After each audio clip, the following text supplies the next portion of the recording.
Alright, last video we looked at the Harder Opera House that was here and later the short-lived Bijou Theater. So now we want to go to the north side of the river and look at a different theater. Wow, almost hit the bank there. Traffic is killing me here. Get my Google Mobile going.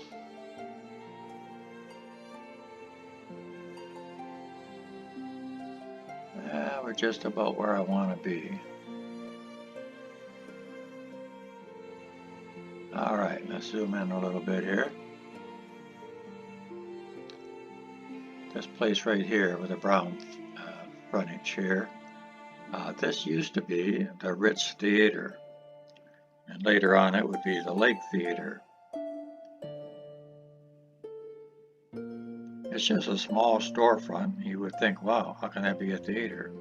But the same was true with the Arcade Theater and to a degree the Strand Theater. But a lot of these, well actually most all of them did, in the back it expanded. It got bigger as you went into the back. The Majestic Theater was the same way. It was a long, narrow aisleway to get to the ticket office, and then you got into this big auditorium. This theater originated in the 1920s. This ad that you see here is actually from 1929. The Victor Phone. Maybe you haven't heard it. When you look at the attractions of the upcoming movies from the downtown theaters, it would seem that the Family Theater and the Desmond Theater always had the biggest ads. The Ritz would have a very small ad generally, unless it was something special. And the Majestic was normally a medium-sized ad, although in this particular issue it was a smaller ad. When I was growing up, I think the Family and the Desmond Theaters probably had the most customers and could afford the bigger ads. I'd like to show you a couple unique ads from the Ritz Theater. The first one is for women only. They're showing a movie, Pitfalls of Passion. They said mothers bring daughter, but you couldn't be under 16 years old to attend. Startling, astounding, sensational. Special clinical reels for women, special talk for women. Dr. Charles Edrington in his frank talk on sex. And then they showed the same thing for the men. They had a men's only night. Well, more than one night, 5 days, starting on Saturday it says. But here they show a picture.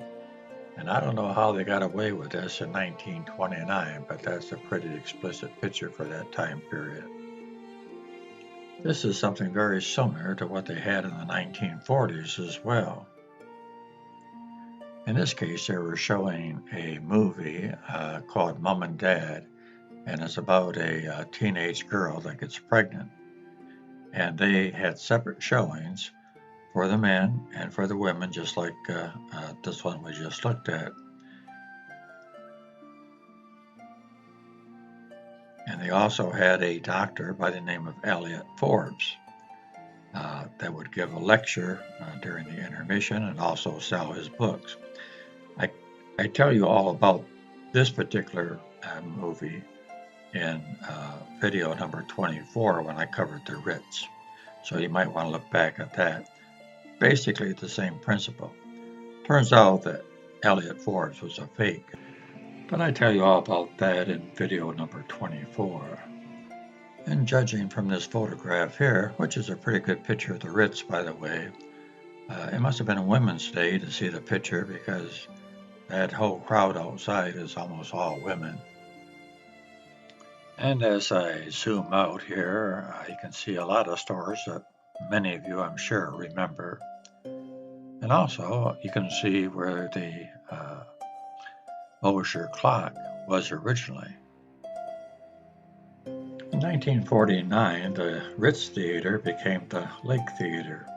And in this article, it just tells you how they redecorated and so forth. But I noticed a particular part of the article that struck my fancy. And that's when they say the outside front of the theater is finished in yellow baked enamel tile with light and royal blue trim. I think that's the only theater in Port Huron that had this type of tile on the front of the theater. And I know what it looks like because my dad took a 8 millimeter movie going through town, and he caught a glimpse of this theater. And I took some screenshots so I could show it to you. But back then, it was the Ritz Theater, and the tile was white and not yellow. It's a little blurry because it was taken off a video, but that's the north side of the theater. And this one shows actually both sides, and you can tell from this that the theater wasn't very large. But you can definitely see the tile that they're referring to in the article. This is the only photograph I've ever seen of the Lake Theater.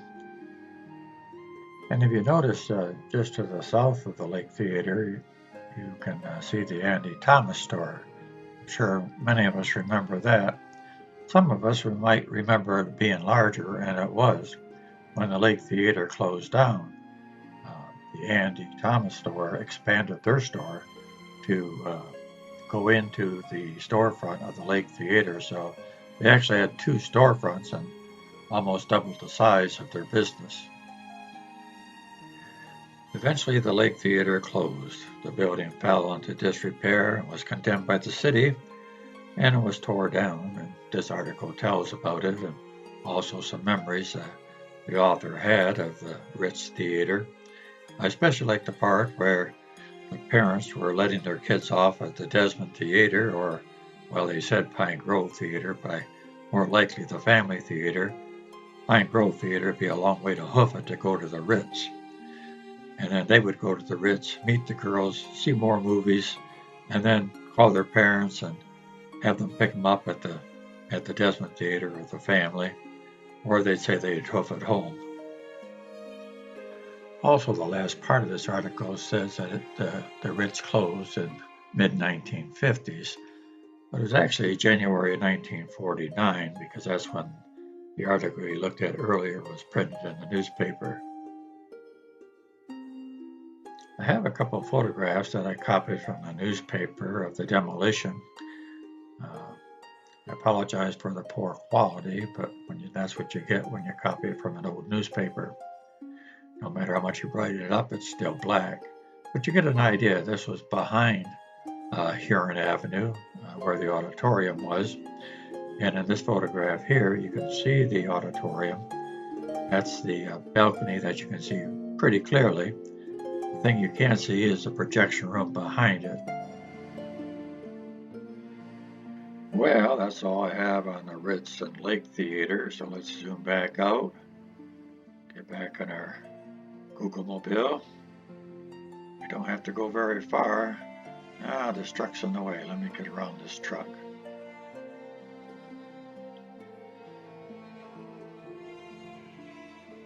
Here we go. This building right here, 234 Huron Avenue. This is where the old American Theater used to be. It was right next to Newberry's. And since I'm talking about Newberry's, look how they redecorated this building. What a nice job they did on it. And now they've got lofts on it, I understand. Anyway, back to the American Theater.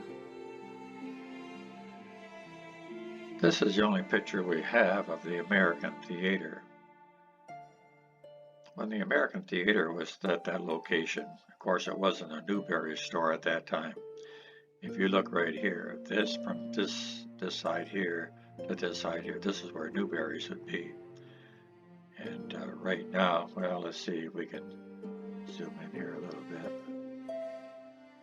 You can see that it was occupied by Mahar Shoe Store and the Arthenian Candy Works store. And the Mahar Shoe Store is the one that's promoting this Mahar Shoe Company Apple Day. And then if you look right next to it, that's the American Theater. And if we Zoom in on the theater, we can see it's got a pretty ornate front. We can also see it's not a very large frontage. And as we go up, we can see more of the building. Very ornate eyebrows they have over the windows. And it's a taller building than the Newberry store was.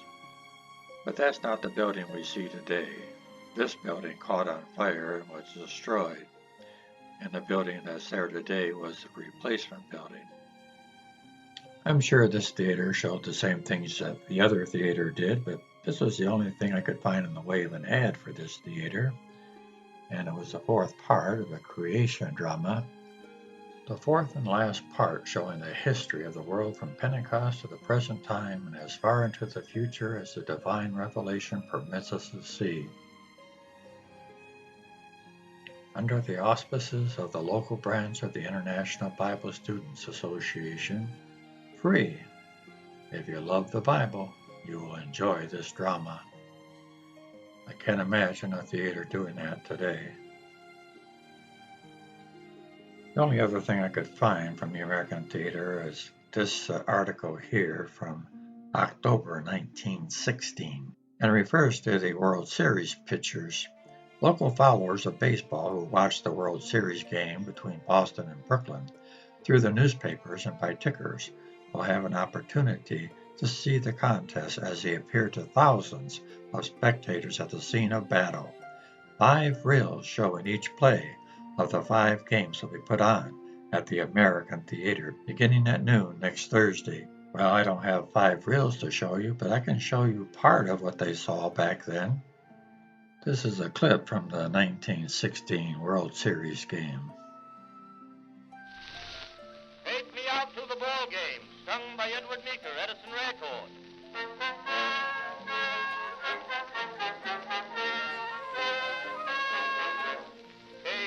Casey was baseball mad, had the fever and had it bad.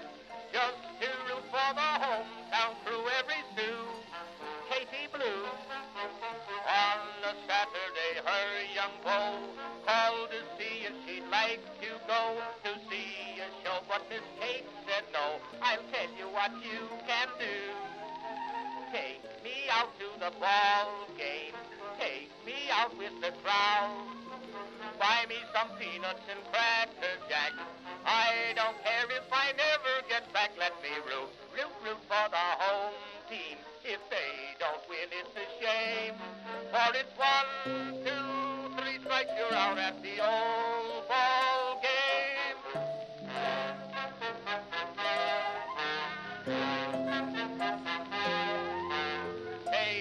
Casey saw all the games, knew the players by their first names, told the umpire he was wrong all along, good and strong. When the score was just 2-2, Casey knew what to do, just to cheer up the boys she knew. She made the gang sing this song. The next theater we want to look at is the Temple Theater. And we don't have very far to go because the American Theater used to be the Temple Theater.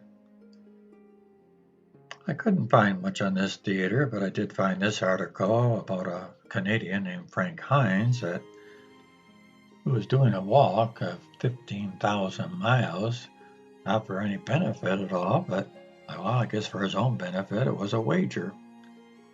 And he arrived at Port Huron and he was going to speak at the Temple Theater and give a lecture and also a little razzmatazz, I guess, because it says he did singing and he did a monologue stunt, which is finding great favor in the theaters he has played. The second article found was just basically an advertisement for the Temple Theater of a comedy act that was playing there. And this one talks about a catastrophe there at the Temple Theater where he opens up in the morning and finds 2 feet of water from a burst pipe in his building. And in this last one, we see a little promotion. Prize for Temple Patron.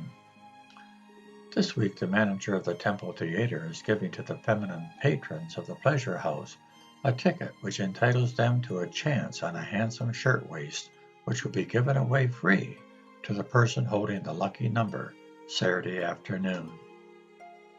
I'm not sure today if they'd be calling these theaters a pleasure house, but they did back then. Well, that's all for this theater. Join me in my next video and we'll go around the corner and look at a couple more theaters.